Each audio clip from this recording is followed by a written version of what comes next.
خالد صاحب، جو یو اے ای کی بات ہو رہی ہے، کیا سمجھتے ہیں کہ جو فارن پالیسی کی ٹریجیکٹری وہ فالو کر رہے ہیں، اس کا ہمارے اوپر کیا امپیکٹ آ سکتا ہے؟ کیونکہ پاکستان کی تو بڑی کلوز پارٹنرشپ بھی رہی ہے، ہم ڈیفرڈ پیمنٹ پہ تیل بھی لیتے رہے ہیں، اس کے علاوہ فائنینشیل بیل آؤٹس بھی 2019 میں ان کی طرف سے دیا گیا تھا، اور ایک بہت بڑا ڈایاسپورا بھی موجود ہے، ریمیٹنسز بھی آتے ہیں۔ تو یہ جو ڈیفنس اگریمنٹ ہمارا سعودی عربیہ کے ساتھ ہوا، اور پھر اس جنگ کے کانٹیکس میں جو یو اے کی پوزیشن تھی، ہم ڈائیمیٹریکلی اپوزٹ رہے اس کا کوئی فار ریچنگ افیکٹ ہوگا ہماری معیشت پہ، ڈیفنس جو پاکستان کی اسٹریٹجی ہے اس پہ؟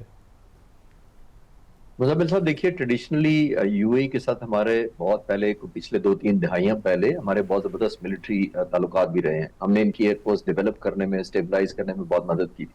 نمبر 1۔ اب کیونکہ ظاہر ہے بعد میں امریکن اور برٹش انفلوئنس آ گیا تو ریسٹ از ہسٹری۔ جہاں تک آپ کہہ رہے ہیں، دیکھیے ہم نے جو ڈیفنس ایگریمنٹ کیا، جو میری انڈرسٹینڈنگ ہے، سعودی عرب کے ساتھ کرنے کا یہ مطلب نہیں تھا کہ it is at the cost of another country. یہ تو انہوں نے پرسیو ایسے کیا، ان کے اپنے تعلقات ایسے ہیں سعودی عرب سے اور یا جی سی سی کے درمیان، اور جو ان کے تعلقات جس کی وجہ سے وہ نکلے ہیں، تو انہوں نے ایسا پرسیو کیا۔ لیکن میرا نہیں خیال کہ پاکستان کی حکومت نے کسی سٹیج پر یہ کوئی پلان یا ڈیزائن کیا ہو یا کہا ہو کہ ہم ایٹ کاسٹ آف ون کریں گے۔ لیکن ظاہر ہے کیونکہ کنفلکٹ آف انٹرسٹ جب بھی دو ملکوں کے درمیان ہوتی ہے، جو سعودی عرب اور یو اے کی میں بات کر رہا ہوں، تو پھر ہر ملک اپنی کنورجنس اور اپنی کنوینئنس، اکنامک ریزن، جس کی طرف آئل کی طرف آپ اشارہ کر رہے تھے، اس پہ بیس کر کے اپنے فیصلے کرتا ہے۔ اور ظاہر ہے اس وقت اسرائیل امریکہ بھی مجھے چاہیں، میرا خیال ہے کہ وہ چاہیں گے کہ جی سی سی سے یو اے ای کا اگر ان کا زیادہ کولیبریشن کے ساتھ ہے تو وہ نکل جائے۔ اس کی وجہ یہ ہے کہ وہ ایک دم چاہیں گے کہ جو کمپنسیشن چاہیے آئل کی پرائسز ڈراپ کرنے کے لیے، وہ جی سی سی میں اکٹھے رہتے ہوئے، جو 1981 سے یہ ملک اکٹھے ہیں، تو وہ ریگولیٹ کرنے میں بہت زیادہ ان کا انفلوئنس ہوتا تھا، ان کے ڈیسیژن میکنگ کا۔ جب بھی جی سی سی کوئی فیصلہ جب تک شامل نہیں ہوتی تھی انٹرنیشنل آئل میں اور دوسرے ملکوں میں، ایران سٹینڈ الون ویسے سینکشنز پر تھا، تو امریکہ، روس اور باقی مل کر اس طرح نہیں کر پاتے تھے آئل کی پرائسز کو، خاص طور پہ امریکہ ریلیٹیولی بے بس ہوتا تھا۔ تو آئی تھنک جب انہوں نے بریک اوے کروایا تو ایک پازیٹیو اپنے لیے انہوں نے یہ سوچا ہوگا کہ اب کیونکہ آپ یو اے کو کہیں گے کہ وہ تیل کی قیمتیں پروڈکشن بڑھائے، تیل کی قیمتیں ڈراپ کرے، اور ظاہر ہے وہ جو ڈپلیٹ بھی ہوا ہے، ایون امریکہ جس کو کلیم کرتا ہے کہ سب سے زیادہ تیل ہمارے پاس ہے، وہ ریزرو بھی اپنے بڑھائیں گے،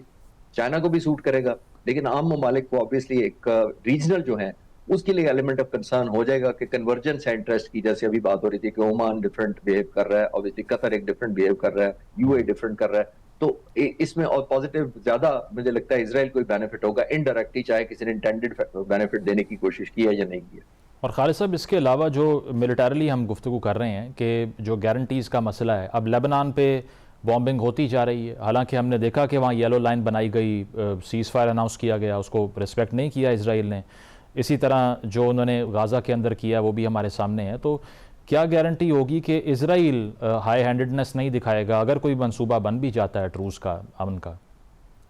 ایبسولوٹلی، جس دن ڈیوڈ کشنر اور باقی لوگ یہاں آئے تھے اور ایرانی فارن منسٹر یہاں آئے ہوئے تھے، تو ایک دن پہلے، رائٹ 1 day بفور، اسرائیل نے اتنا خطرناک حملہ کیا تھا لبنان پر کہ وہ جب سے کر رہے تھے، کئی ہفتوں سے وہ چل رہی تھی ان کی بیماری، تو 1700 شہادتیں ہوئی تھی تقریباً۔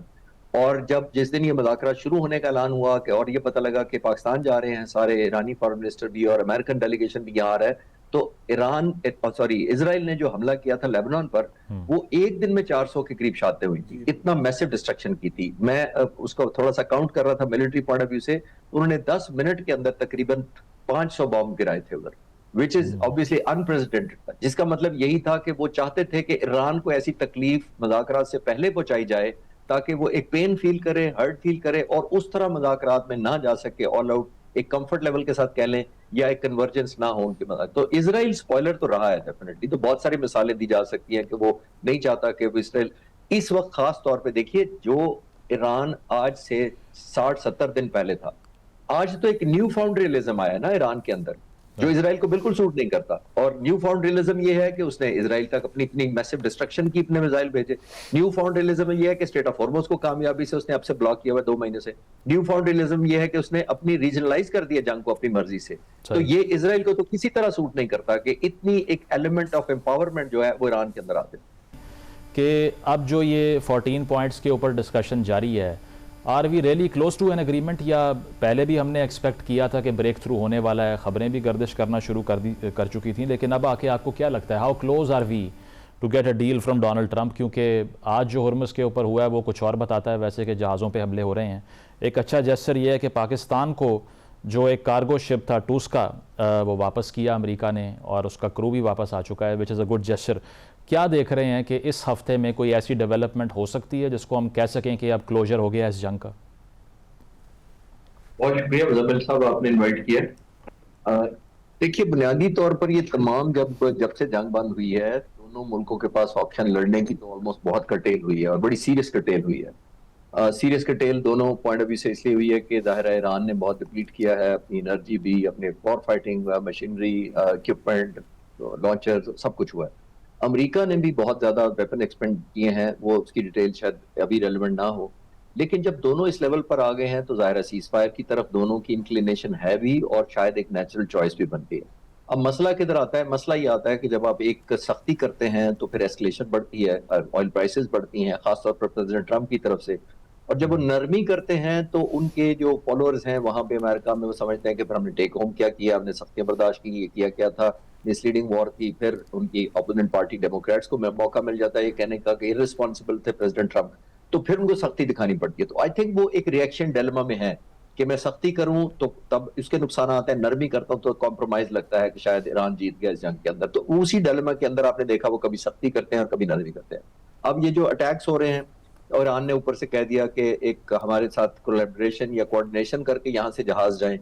تو ابھی میں یہ عرض کرتا چلوں کہ جب آپ اس طرح کا کرتے ہیں تو اپیرنٹلی آپ کو لگتا ہے کہ ایران پھر سخت ہو گیا. لیکن میرا ماننا یہ ہے ملٹری پوائنٹ آف ویو سے میں یہ کرنا چاہوں گا کہ یہ پازیٹیو ہے اس میں اوور آل. اور پازیٹیو یوں ہے کہ دیکھیے یہاں پہ کوئی فالس فلیگ آپریشن ہو جائے تو سارا بریچ ہو جائے گا ٹرسٹ اور کانفیڈنس، جتنا بھی پاکستان نے بھی کوشش کی اور جن ممالک نے بھی ڈائریکٹلی انڈائریکٹلی انفلوئنس کیا ہے، چائنا، رشیا نے، تو وہ سارا بیک فائر کر جائے گا. تو آئی تھنک اپیرنٹلی جو چیزیں پازیٹیو نیگیٹو لگ رہی ہوتی ہیں وہ اتنی ہوتی نہیں ہے نیگیٹو. ایک بات یہ اٹ سیلف اسٹیٹ آف ہارموز کا جو کھل جانا ہے، کاؤنٹر بلاکیج جو امریکہ نے کیا ہوا تھا، یہ بھی میرے لیے کوئی سرپرائز اس لیے نہیں تھا کہ میں کچھ دنوں سے کہہ رہا تھا اور میں نے 2-3 دن پہلے بھی کسی سے کہا تھا کہ پریزیڈنٹ ٹرمپ نیگوسیشن سے پہلے ہی ان بلاک کر دیں گے اس کو. ریزن میری یہ تھی کہ بہت زیادہ امریکہ پر پریشر تھا، رشیا اور چائنا کو افینڈ کر رہے تھے، اپنے دوست ممالک جو جاپان اور کوریا تھے وہ ڈائریکٹ تہران کی منتوں پر آ گئے تھے. تو امریکہ یہ بھی نہیں چاہتا کہ مجھے چھوڑ کے اگر ایران ڈیسیژن میکر زیادہ بن جائے، تو میرا تجزیہ یہ تھا کچھ دن پہلے بھی کہ پریزیڈنٹ ٹرمپ اس کو کھول دیں گے.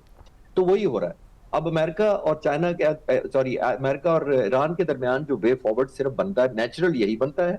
Against their military hardware, against their will, against their stamina. اگر ون ٹائم کوئی کرتا بھی ہے تو مجھے بہت ان لائکلی لگتا ہے وہ. خالد صاحب، final take from you. Pakistan کے لیے بہت ایک high risk high reward game ہے کہا جاتا ہے، کیونکہ اب تو کھل کر یہ بات کی جا رہی ہے کہ صرف فیسیلیٹیٹر نہیں بلکہ میڈییٹر کا کردار ہی ہے، کیونکہ پاکستان کی جو میسیجنگ ہے ہم کمپیل بھی کرنے کی کوشش کر رہے ہیں دونوں پارٹیز کو. تو ہمارے سٹیکس کتنے ہائی ہیں؟ اگر جو اینڈ رزلٹ نکلتا ہے وہ اتنا ڈیزائربل نہیں ہوگا تو پاکستان کے اوپر کیا اس کا رزلٹ آ سکتا ہے؟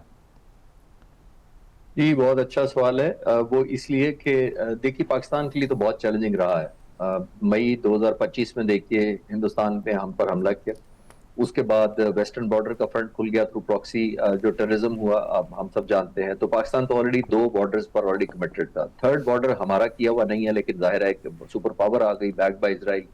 تو یہ ہمارے لیے تو اسی وقت چیلنجنگ ہو گیا تھا. ارسپیکٹو ہم نہ بھی نیگوسیشن میں کنٹریبیوٹ کرتے تو ہمارے لیے بڑی خطرناک صورتحال تھی.